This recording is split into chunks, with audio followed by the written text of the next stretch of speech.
друга, съвсем друга посока. Така, I think that is interesting for you.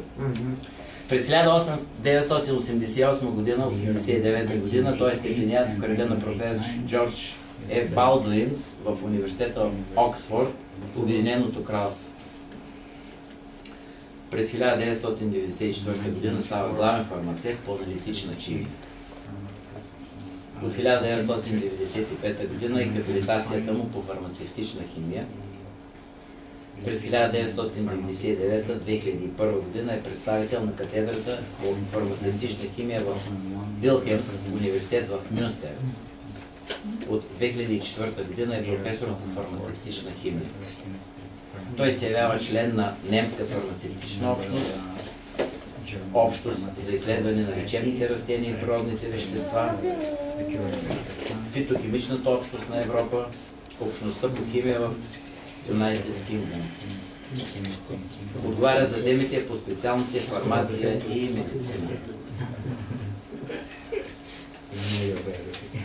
Please. Thank you. Thank you for the introduction.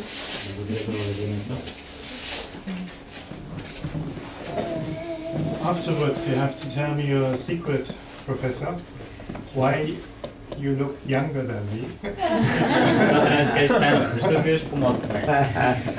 Защото непрекъснато гълтам белтъчен хидровизат. Because he takes this glucose Hydrolyzed from proteins. This hydrolysis of proteins, our sportmen of Bulgaria in 1980, in the Cold War, студената война, Cold War, our sportsmen eat with spoons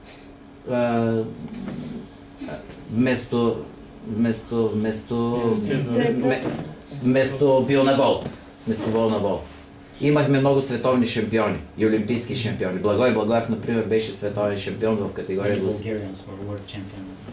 leaders because they took this. Does it help against white hair? Get dark again? It's not very. Аз моите бои не съм много съм заинтересован. Thank you for the invitation. Благодаря за поканата. What I would like to do tonight, това, което искам да направя тази вечер, show you one particular example. Да ви дам един конкретен пример. Of many examples. От много съществуващи примери. Why a scientist, защо един учен, who happens to be a Christian, който е християнин, thinks that Christianity is reasonable. Смята, че християнството е разумна религия. When you look at nature. Когато се използва, се гледа на науката, на природата. Go back again, please. Okay. There will be some chemistry. Очевидно ще използваме малко химия. Not very much. Няма да прекаляваме. Sorry about that. Извинете, надявам се предварително. But since probably not all of you are chemists, предполагам, че не всички от вас са химици. I thought I better tone down the chemistry a bit. Затова се постарах да понамаля частта с химия. So the experts will have to ask later. Така че тези от вас, които са експерти по химия, по-късно ще разговаряме. So we skip the summary. We are on the subject. The subject is summary. We transition of dead matter to living matter. Преход от нежива към жива материя. So we are before life began. Вече в момента сме на периода преди да започне живота. Before there was biology. Преди да е имало каквато и да е биология. No living cell.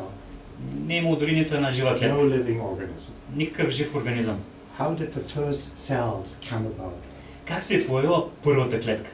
Some people call that chemical evolution. Някои наричат това химическа еволюция. But it's not really evolution because it's not anything biological. Но това не е истинска еволюция, понеже нищо биологично не се случва в него. So some people call it origin of first cell or origin of life. Някои наричат това произхода на първата клетка или произхода на живота. The scientific disciplines that are involved Научните дисциплини, които се използват, are chemistry са химия and information theory. и теория на информацията. Because of the genetic code. Information because of the genetic code. Заради теория на информацията, заради генетичния код, който се разглежда.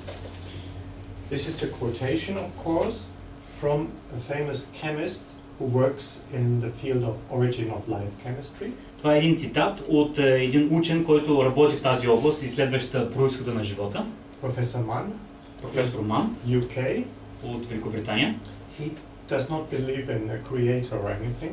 Той не вярва, че съществува създател или нещо подобно. And this quotation just helps us to see that biology is not what we are going to talk about. И това ще ни помогне да видим, че биологията не е това, за което ще говорим. The study of biology offers no illumination on the origin of life. Ученията на биологията ни дават светлина относно произхода на живота.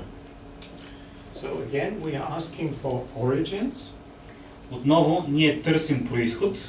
Of hardware and software. Търсим хардуера и софтуера на произхода. The hardware, well, I can. This is an English word. Hardware. Okay. Това е английска дума. Hardware. We also use the English word in German. Използваме и на немски даже използваме английски думи. Твърда част.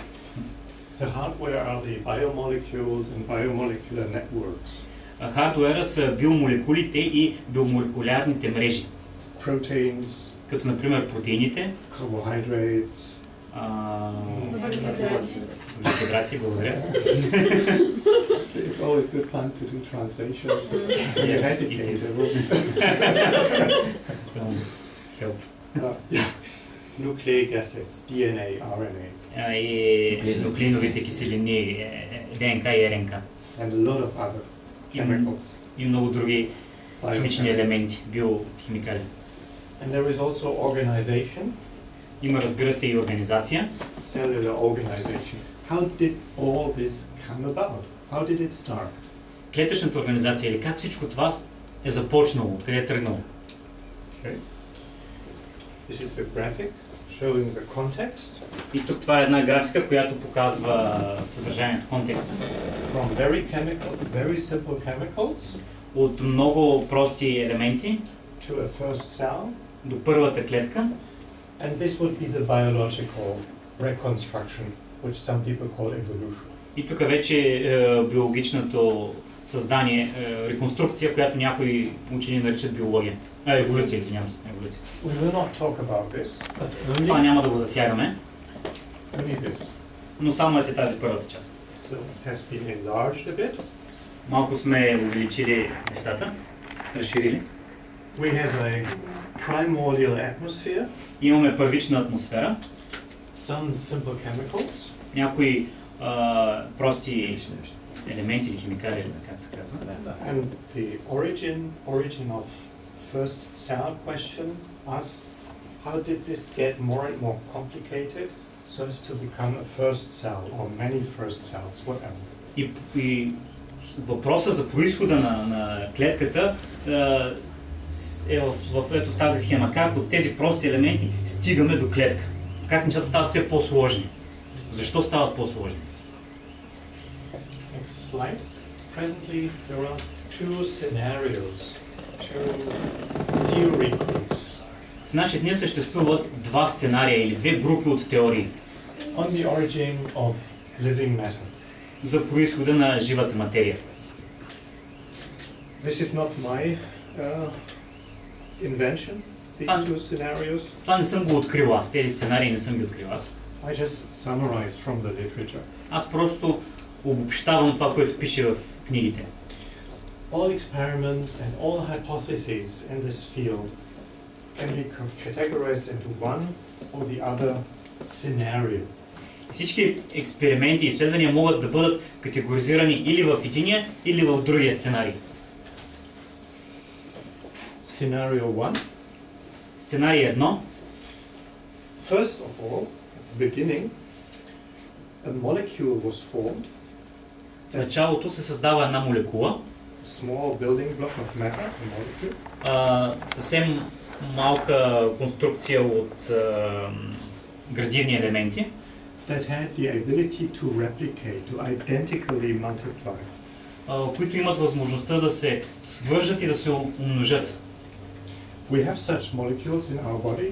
You have them. All of us have them. Ние имаме такива в телата си, преводачи ги има и всички вие ги имате.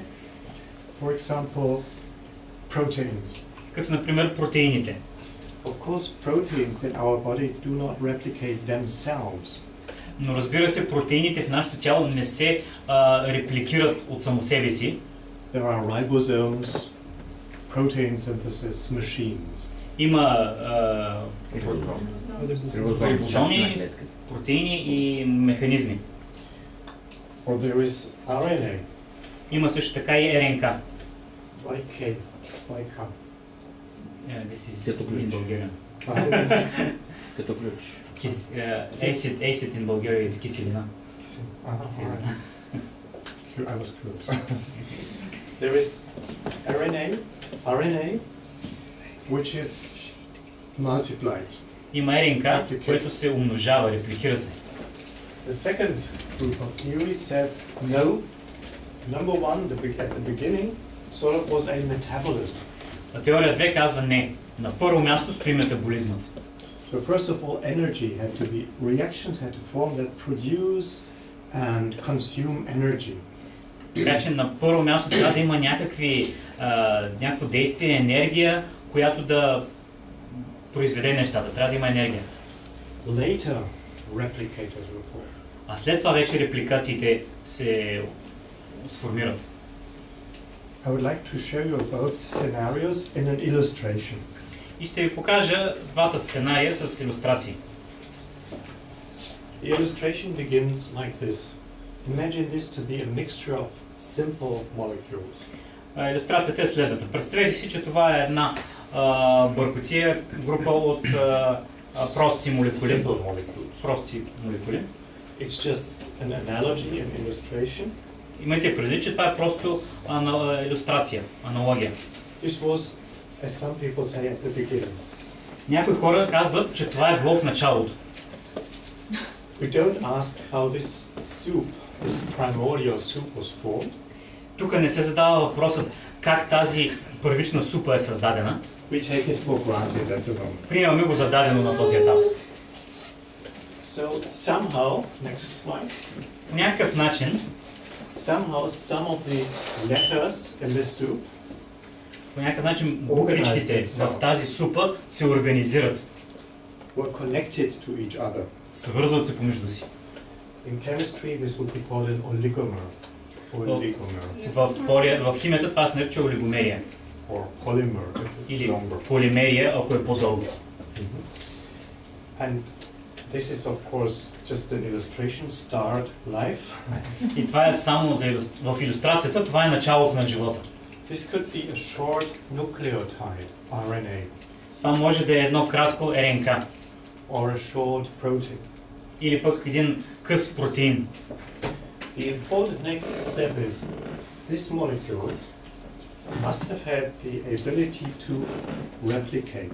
И важната следваща стъпка е, че тази молекули е трябвало да имат способността да се репликират. Itself to make it happen that a second molecule of the same type is formed. От само себе си. Така че втора молекула от същия тип е сформирана, създадена. Today in our cells, this happens all the time. Днес в нашите клетки това се случва непрекъснато. Because we have these machines. Понеже притежаваме тези машини. But in the beginning there was no machine, just this molecule, and it needed to be doubled, multiplied. Но в началото не е имало такива машини и по някакъв начин те трябва да бъдат удвоени. Next step, it had to change a little bit. След следващата стъпка нещата се променят малко. Mutation. Има мутация. The chemical term, not the biological term. Тук се използва в химическия аспект, не в биологичния. Leading to an improvement, and you see the improvement is smart life. И това води до едно подобрение, което се нарича интелигентен живот. Тук е една заигравка с думи на английски. My wife made this graphic. Жена ми помогна тук с тази графика. Start life is less optimal than smart life for some chemical reason. Началото на живота е малко по-различно, нека да използваме от мъдрия живот, за да се заиграем с на български. So only smart life is left Така and че отляво replicates. виждаме само мъдрия живот или интелигентния живот, който се репликира. This selection is again not the biological term, but a chemical term. И това не е биологичен термин, това е химичен термин. There were no organisms. Не са съществували организми тогава, само молекулите. From here, И от тук let's нататък go on. нещата продължават. Yeah, this is it. From here, of course, these little replicators, little pieces of RNA, for example, later have to form a first something like a cell, a protocell. Така че тези репликатори, тези парчета от РНК по някакъв начин трябва да формират приклетка, Protocell. протоклетката. So these small molecules, really small, you know, molecules are smaller than you can see, Нали се сещате, че все пак молекулите са много малички, не можем да ги видим. have to be caught up in a small vesicle. И трябва да бъдат хванати в някакъв начин. So this is the replicator first theory. Така че това е теорията, че първо е репликаторът. Simple illustration. Много простичка илюстрация. It's actually modified from a paper that appeared in 2007, a scientific paper. Модифицирал се мен след появата на една научна статия през 2007 година. It appeared in Scientific American. Perhaps some of you know Scientific American. It's a fairly famous scientific journal. Появява се в световно известното американско научно списание American Science. Dr. Shapiro wrote this paper. Доктор Шапиро написал тази статия. He's one of the leaders in this science. Той е един от най-запознатите, от водещите в тази наука. He does not believe in a creator, Той не вярва в съществуването на Създател and he thinks for chemical reasons this is impossible. и той смята, че за този химични причини това е невъзможно. Where does the soup come from? Откъде идва супата? Why should such a molecule form, be stable, and be able to replicate? Защо една такава молекула ще се създаде, ще бъде устойчива, че пък даже ще се репликира? Let's read what he said. This is Shapiro from this paper. И нека да прочетем какво казва той. Please just read it. Просто можете да прочетете. Okay, I'll read it in English first. Let us presume that a soup enriched in the building blocks of all those replicators has somehow been assembled under conditions that favor their connection into chains. Now comes the problem. Now the problem. The chemical problem after that. Добре, нека предположим, че супата, обогатена с градивни блокове на всички тези репликатори, някак е била сготвена при условия, които са благоприятни за свързването им в верига. Те ще бъдат обаче смесени стълпи от погрешни градивни блокове, включването на които ще направи веригата неспособна да функционира като репликатор. Значи вече виждаме появата на проблем. Other molecules will also form and lots of things would happen, but not just what you want to happen. А други молекули също са сформирани, много неща се случват, обаче не са неща, които вие бихте искали да станат. I work with chemistry in a lab.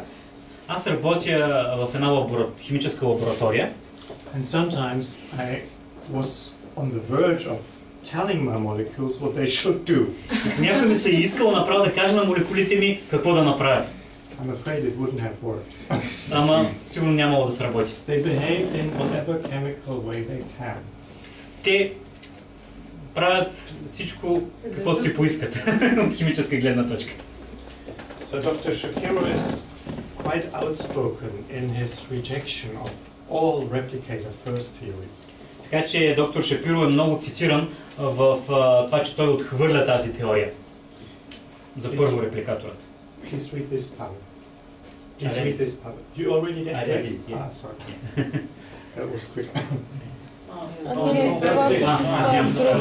That's the next one. Спонтанната поява на всеки такъв репликатор без помощта на химик е неправдоподобна, което възпрепятства образуването на елементите, от които да се подготви една проста нуклеотидна супа, например ДНК, РНК, протеини и други сложни големи молекули трябва да се отделят на страна, за да участват в зараждането на живота. Изтрито малко ще го прочета като пивота. We don't have the time to explain this in detail, but chemically speaking, this is just not what happens if you have these molecules or some starting point. Нямаме време да го разнищим, обаче това просто няма как да се случи от химическа гледна точка. Some people would say, but it had a lot of time. Някои хора ще кажат, ма то си имало предостатъчно време да се случи. Well, that doesn't help. Ама това пак не помага. On the contrary. От друга страна, the molecules will do all kinds of things while you are waiting. Молекулите могат да си правят каквото си поискат, докато вие ги чакате. For example, DNA, RNA, proteins, if you put them somewhere out there, например, протеини, ДНК, РНК, ако ги поставите някъде отвън, even if there were no bacteria or dogs and cats, дори да не съществуваха никакви бактерии, котки и кучета, it would be decomposed. The chemicals would decompose.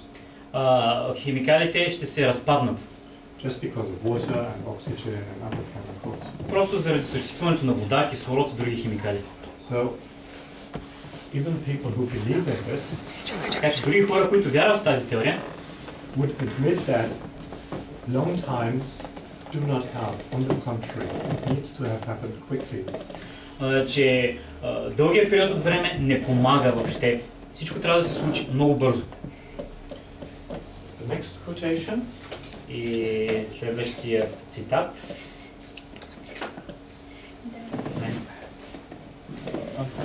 Is by Professor Eschenmoser. He got a Nobel Prize for chemistry a couple of years ago. Е от професор Ешенмозе, който получи Нобелова награда за химия преди няколко години. From a review paper he wrote in 2009. Заради статия, която е написал през 2009 година. And he corroborates what Professor Shapiro had said. И тя е в подкрепа на това, което професор Шапиро е казал вече. This quotation,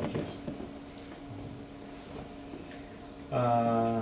Нито образуването, нито автокаталитичната репликация на един информационен олигомер при потенциално пребиотични условия са засвидетелствани убедително от експериментите.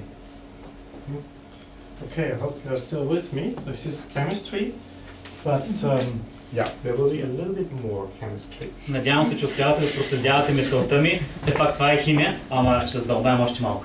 Metabolism first. Следващата теория, първо метаболизмът. Many people say, well, this replicator first, RNA first, or protein first. Chemically, it doesn't work. It's not because of time, it's because the chemistry just isn't like this. Нали, протеини, ушким първо, нали, протеини, РНК, ДНК, но много хора казват, че няма как да стане, нали? Къде ще дойдат тези химикали? So let's try another scenario. Така че нека да прегледаме един друг сценарий. Again, we start with a soup. Отново започваме с супа. And this time some people call that the primordial pizza theory. Някой пък наричат тази теория като теорията на първичната пица. Нали, отдеве беше първичната супа, сега е първичната пица. It's not my invention. Не съм го открил аз. The other theory, number one, was called primordial soup. Нали, предната теория, първата, беше наречена първичната супа. This is called primordial pizza. Тази се нарича първичната пица. Because it needs surfaces. Понеже тя се нуждае от повърхности. for chemicals to arrange themselves За да могат on the surface. химикалите да се наредят върху тази повърхност. Quattro stagioni, for example. Sorry? Quattro stagioni. Примерно пицата Quattro Stagioni. One type of cheese, another type of cheese, another Или type. 4 вида сирена има върху нея. And for the Bulgarian, a little bit of spices. И за българите знаем, че ви обичате поправки за това. This is symbolized here. Но това е просто символ тук. Some of the pizzas are not Някои от successful, тези пици обаче не са много сполучливи. but some are successful. Some arrangements of molecules are successful.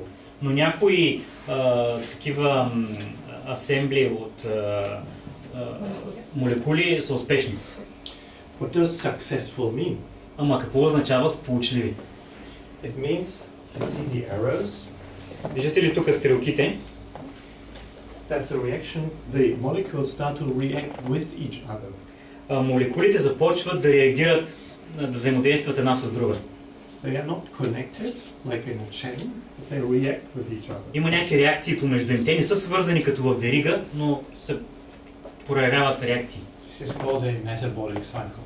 И това се нарича циклични реакции или метаболичен цикъл. And this goes on. Сега виждаме продължение. Схемата продължава. To develop must have gone on. The time is important in this connection. To give more complex cycles. За да продължим, за да продължи живота, трябва да има продължение. Трябва да има и други схеми. Виждаме, че нещата стават по-сложни. Must have gone on to store information. Процесът задължително е трябвало да продължи, за да може да се съхрани информация. And almost finally, to have come together with replicators to give a proto-cell like we have seen before. И почти накрая да могат да се сглобят с други мултипликатори и да формират клетката. Now, for the sake of saving time and hopefully still having your attention, За да спестим малко време и за да спечеля отново вашето внимание, I will quote a very famous specialist in the field. ще цитирам един много известен специалист в тази област. Again, not a person who believes in the Creator. Разбира се, това от този човек също не е човек, който вярва в Създателя. Chemist. Това е химик. To tell us why, chemically speaking, this is probably not possible. И той обяснява защо от химическа гледна точка този процес не е възможен.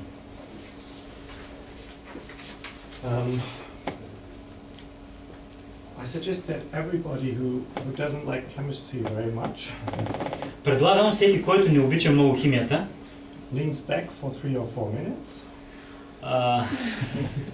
Leans back да се облегне за няколко минутки. or drops asleep for a few minutes. Искате дремнете или пък пиете кафенце. Because I will now, for one slide, I will use proper chemical language, not illustrations. В един слайд няма да използвам илюстрация, ще задълбая в химичната терминология. Because you know what can happen with such a talk like I now give? Знаете какво случва с една такава лекция, каквато изнасям в момента?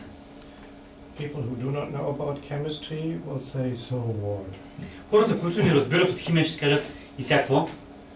People who are chemists will say, he didn't really explain. А пък хората, които са навътре в химията, ще кажат, той па нищо не каза. And it's so difficult to find a middle way. Така че на мен е много трудно да намина между капките, да намеря правия път.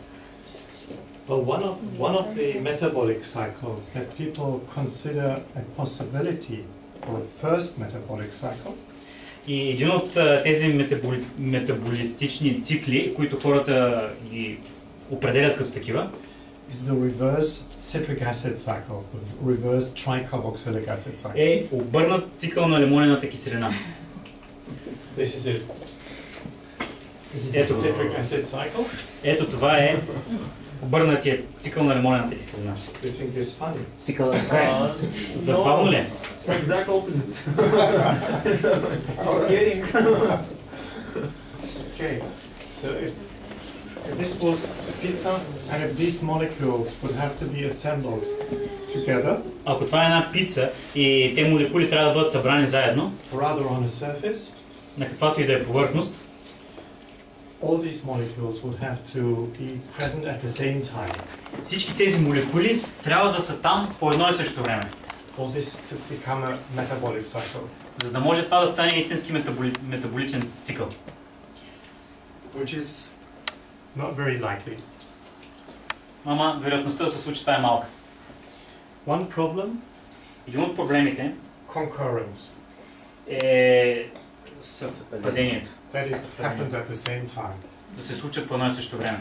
Again, if we wait for 1,000,000 years, Разбира се, ако чакаме около 1 милион години, some of them will go away, някои ще си diffuse out. отидат, просто ще се разпаднат, ще изчезнат. So it must have been fairly fast or kept together somehow. Така че нещата трябва да се случват много бързо, за да могат да се задържат заедно. Okay. Another chemical problem is specificity in this cycle. И един друг проблем е специфичността на този цикъл. For example, going from here to here, Например, за да стигнеш от тук до тук, we have a hydration. има хидратация. Going from here to here, we have a very related reaction, dehydration. Да стигнем от там до там има много взаимоотношения, има пък дехидратация, ако съм прав. Обезводняване. If we need specific catalysts for both, Ако имаме нужда от специфични катализатори и за двете, otherwise this will not happen specifically. в противен случай това няма как да се случи специфично. It would destroy the cycle. Ще се разруши цикъла. Something will happen, not what the cycle needs to function. Нещо ще се случи, ама не това, което е необходимо, за да работи цикъла. There is an easy way to kill people. Има много лесен начин да убиеш човек. Actually, several easy ways, I'm afraid. Ще кажа няколко лесни начина да убиеш хора. And one is to feed people a certain substance Един от тях е да нахраните хората с конкретна съставка, that inhibits one of these steps. която прекъсва един от тези And стъпки. that's a deadly poison. И това са смъртоносните отрови. Next problem, Следващият проблем. other reactions could occur. Могат да се появят странични реакции. And why should such a cycle evolve into something more complicated? И как може един такъв цикъл да еволюира до нещо толкова сложно? So next slide. This is the chemist who was one of the specialists in the field, Leslie Orgel. И Лесли Оргел е един от специалистите добрите специалисти в тази област. In a fairly new review paper, he wrote this. В една сравнително нова статия от 2008 година той е написал следното. Could you please read this? Защо трябва да се вярва, че един ансамбъл от минерали, които могат да катализират всяка от многото стъпки на обърнатия цикъл на лимонената киселина, е бил на лице някъде на най-ранната Земя, или че цикълът се е самоорганизирал по тайнствен начин, топографично на повърхността на металния сулфит. Please notice that this needs organization. Обърнете внимание, че е необходима организация или For this to happen, these metabolic cycles to happen, needs за organization. да се случат тези метаболични цикли е необходима организация. This is another quotation Тук from имаме Orgel. още един цитат от Оргел. Please read this. Нито една от тези възможности, нито пък други, които са ми известни, не обяснява как може да се появи сложна, взаимно свързана фамилия от цикли или защо тя трябва да бъде устойчива. And again, Eschenmoser, the Nobel laureate in chemistry, И още един Нобелов лауреат Ешенмозер.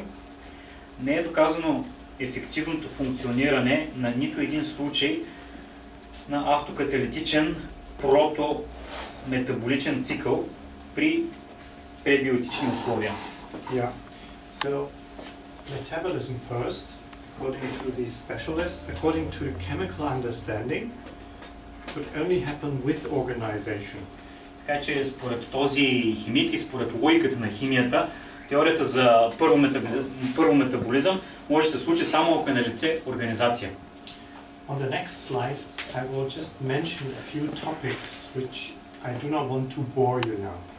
В следващия слайд там ще спомена няколко теми, без да ви отекчавам. Special popular notions and theories. Това са популярни представи и теории. So there are, for example, RNA world scenarios. Едното е световният сценарий с РНК. But they belong to the replicator first, which Dr. Shapiro discussed. Но този сценарий принадлежи към теорията на първо репликаторът, който доктор Шапиро представи. There is theories concerning hydrothermal vents underwater, hot smokers. Втората теория е за хидротермални отвори, които са под някакви топлинни събития под водата. I would be prepared to talk about this a bit, but I will not do it now. Подготвен съм да говоря за това, но няма да го направя сега. There is the Miller experiment. На следващото място е експериментите на Милър. I will get back to the Miller experiment in a moment. След малко ще говоря повече за него. There is the observation of homochirality. И другото е произход на хомохиралността. Another big problem, if you want to understand the origin of life. Друг голям проблем е, че ако искаш да разбереш произхода на живота, if you want to understand the origin of life without some organizational influence. Ако искаш да разбереш произхода на живота, без да е налице някакво организационно влияние. There is the origin of the genetic code. И тук е произхода на генетичния код. And other biochemical codes. И други биохимични кодове. Genetic code is a sequence code. Генетичният код е последователен код, код от последователности. Protein code is a functional code. А протеинният код е функционален код. The two are connected. Двете са свързани. And nobody can even begin to think how this could form by itself. И никой не може въобще да си представи как това може да се сформира от само себе си. And there are theories and experiments on making simplest life forms in the lab. И разбира се, има много теории и експерименти за създаване на живот в лаборатория. So I'll skip a number of slides. Just go on. Прескоча няколко слайдове. Go on, please. The hydrothermal vent stuff. There will be a gentleman. Go on. Yes, go on. Yes. This is Stanley Miller. Това е Стенли Милър. Who has heard of the Miller experiment? Кой в живота си е чувал за експериментите на Стенли Милър? Any of you? Някой от вас? Miller experiment? So I'll skip it. If you want to ask a question, ask me later. Ще го прескоча. Ако имате въпроси по него, задайте ми ги след това. In Germany it's very well known because it's in school books. В Германия е много известен, понеже присъства в учебниците ни. In science it doesn't play a role anymore. Но в науката вече не е важна клечка. Even Miller himself, let me just add this, Miller himself said it didn't work. Дори самия Милър си е признал, че нещата не са сработили. So we'll skip this. Ще прескочим това. And get to a big colorful picture. И ще стигнем до една много шарена картинка. Все още с експериментите на Милър. Yeah, this is where we stop. Ето тук ще се спрем за малко.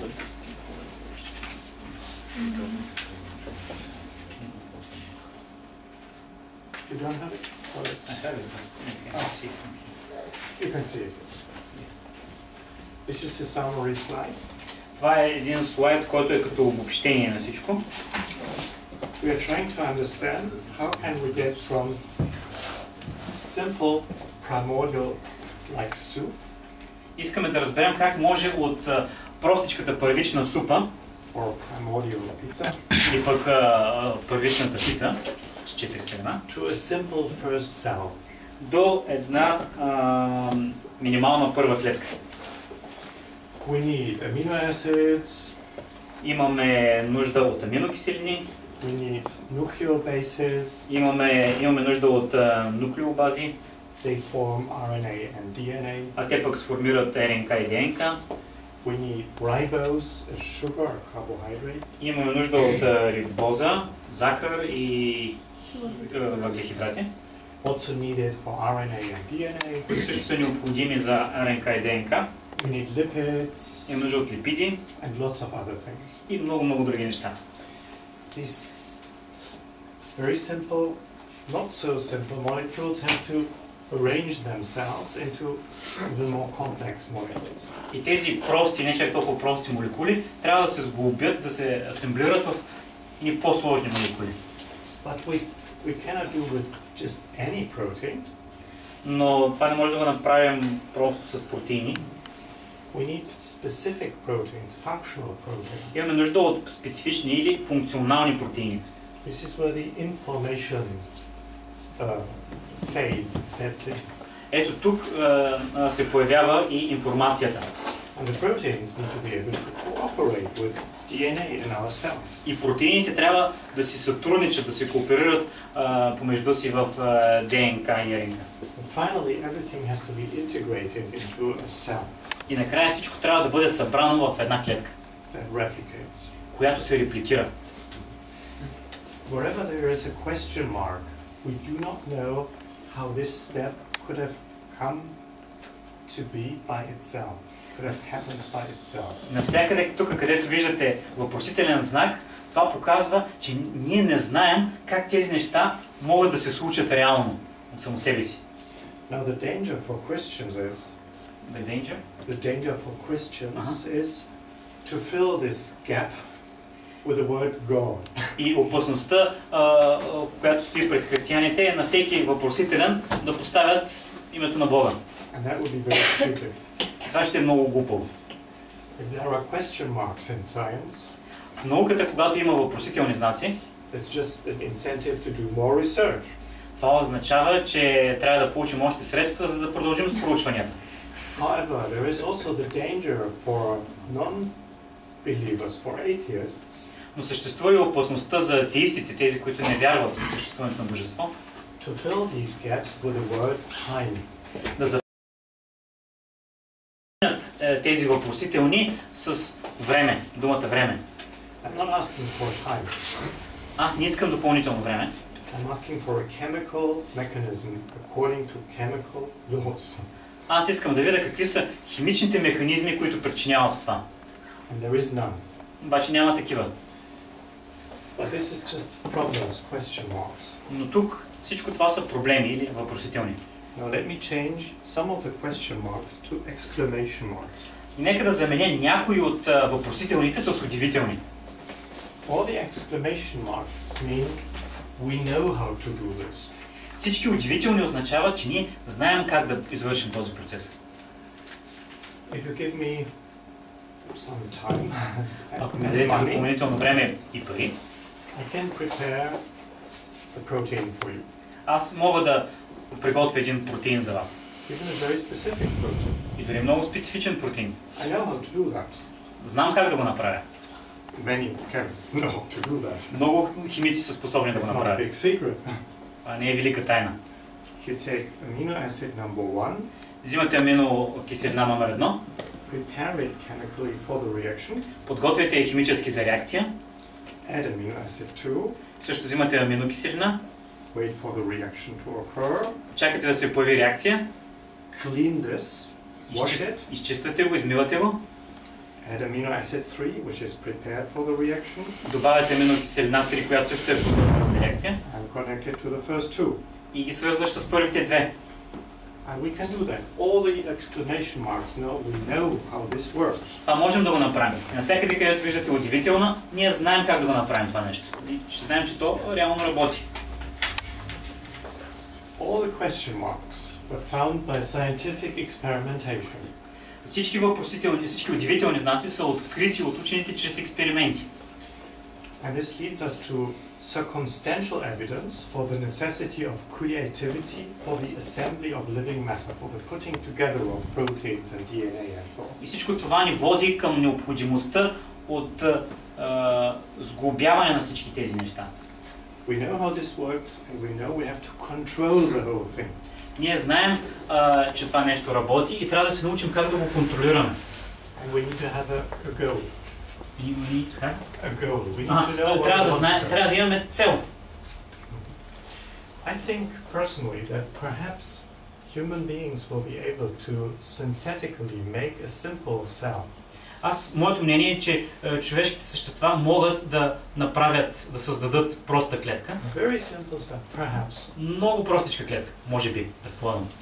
If scientists succeed to prepare a cell from scratch, synthetically, Ако учените успеят от нищото да създадат синтетична клетка, that will be a proof of creativity това ще е доказателство за създание, за креативността and endurance и развитието and a lot of brain и много мисъл and pure chemicals. и чиста химия. An example of creation. We would have created a simple cell. И това ще е пример за създаване на една проста клетка. So finally, we will be through in a few minutes. Накрая, приключваме след няколко минутки. Perhaps you trust me when I say that origin of life research is presently at the end of its tether. How do you say that? That's a little over my level. I don't look to You don't know how to go on. Uh-huh. We need a very, very fresh idea. Да приемем, че доверете ми се сега, да приемем, че учените, науката е на предела на силите си. Вече нямаме какво повече да направим. Okay? Understood? So we need to have a new idea, and the new idea that is presently coming up Така че трябва да има нужда от някаква свежа идея, нова идея. И новата идея, която се появява, let's try to understand the origin of life by making life ourselves. и тя е, нека да си представим какво е живота, като създадем един такъв, като създадем една клетка. That's like a lot of contemporary science. Това е много съвременна наука. Science is dealing more and more with very complex systems. Науката се занимава с... Now that it also needs organization. Открили сме, че също така е необходима организация. Many people talk about self-organization. Много хора го наричат това самоорганизация. Admitting that organization is an integral part of understanding origin of life. Приемайки, че самоорганизацията е неразделна част от произхода на живота. Some people in the scientific literature call it integrated management. Някои хора в научната литература наричат това интегративно управление, интегриращо управление. In the previous quotations, you just saw the term design and construction. В предното определение просто видяхте термините устройство и сглобяване. People talked about creation, creativity. Хората говориха за създание и за процеса на създаване на неща. So if we acknowledge that this is obvious, ако приемем, че това е очевидно, and we're not talking about a gap, we're talking about, oh, we've understood it. It needs organization. Тук не говорим за някакви празни полета. Ясно е, схванали сме го. This is what is missing and then it will work. Организация. Ето това липсва. Ако я имаме, нещата ще се случват. So, no, not yet. So this opens two choices. Това отваря пред нас две възможности, за които да изберем. Observation. Next click, please. That we have to think of who do we think capable of being creative. Трябва да помислим кой е способен да прояви такава креативност. Some people would say matter is creative itself. Някои хора ще кажат, самата материя притежава това свойство да е креативна. For me there's a big question mark. За мен аз тук поставям един огромен въпросителен знак.